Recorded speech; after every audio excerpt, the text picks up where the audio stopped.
Maoist ഭീഷണി അവസാനിപ്പിക്കാനുള്ള പ്രവർത്തനങ്ങളിൽ നിർണായക നീക്കം. മലയാളികൾ ഉൾപ്പെടെ 6 മാവോയിസ്റ്റുകൾ ഇന്ന് കർണാടക മുഖ്യമന്ത്രി സിദ്ധാരാമയ്യയുടെ സാന്നിധ്യത്തിൽ കീഴടങ്ങി.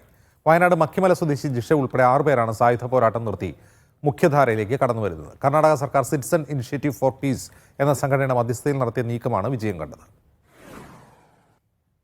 വയനാട് മക്കിമല സ്വദേശിയായ ജിഷ, തമിഴ്നാട് ആർക്കോട്ട് സ്വദേശി വസന്ത്, കർണാടക സ്വദേശികളായ ലത, വനജാക്ഷി, സുന്ദരി, ജയണ്ണ എന്ന മാരപ്പ എന്നിവരാണ് ഇന്ന് ബംഗളൂരുവിൽ കീഴടങ്ങിയത്. സായുധ പോരാട്ടം നിർത്തി ജനാധിപത്യ പോരാട്ടത്തിലേക്ക് വരാനുള്ള സന്നദ്ധത ഈ 6 പേരും അറിയിച്ചതോടെയാണ് കീഴടങ്ങൽ സാധ്യത തെളിഞ്ഞത്.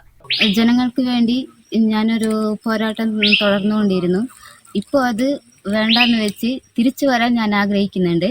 സായുധ വിപ്ലവം വിട്ടുവരുന്നുണ്ടെന്നല്ലാതെ ഞാൻ ജനങ്ങൾക്ക് വേണ്ടി തന്നെ പോരാട്ടം തുടരും. நாங்கள் இத்தனை நாள் போராடி இருந்த ஆயுத போராட்டத்தை கைவிட்டுட்டு ஜனநாயக வழியான போராட்டத்துக்கு நாங்கள் இன்னைக்கு ഇറങ്ങി വന്നിരിക്കുന്നു. ഗൗരി ലങ്കേഷ് സ്ഥാപിച്ച കർണാടകയിലെ മനുഷ്യാവകാശ സംഘടനയായ സിറ്റിസൺ ഇനിഷ്യേറ്റീവ് ഫോർ പീസ് ചർച്ചയ്ക്ക് മധ്യസ്ഥം വഹിച്ചു. ലതയാണ് കർണാടകയിൽ മാവോയിസ്റ്റ് പ്രവർത്തനങ്ങൾക്ക് നേതൃത്വം നൽകിയിരുന്നത്. ലതയും സുന്ദരിയും വനജാക്ഷിയും ഭൂമി നഷ്ടപ്പെട്ടതിനെ തുടർന്ന് പ്രതിഷേധത്തിനിറങ്ങുകയും പിന്നീട് സായുധ പോരാട്ടത്തിലേക്ക് മാറിയവരുമാണ്. 8ാം ക്ലാസ് വരെ പഠിച്ച ആദിവാസിയായ ജിഷ 2018 മുതലാണ് ആയുധം കയ്യിലെടുത്തത്.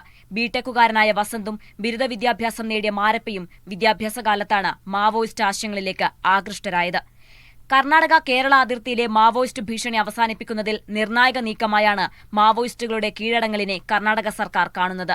ബലപ്രയോഗമില്ലാതെ മാവോയിസ്റ്റുകളെ കീഴടക്കി മുഖ്യധാരയിലെത്തിക്കാൻ കഴിഞ്ഞത് മാവോയിസ്റ്റുകൾ ഭീഷണി അവസാനിപ്പിക്കുന്നതിലെ ഗുണപരമായ നീക്കമായി മാറുകയും ചെയ്യും. News desk, media 1.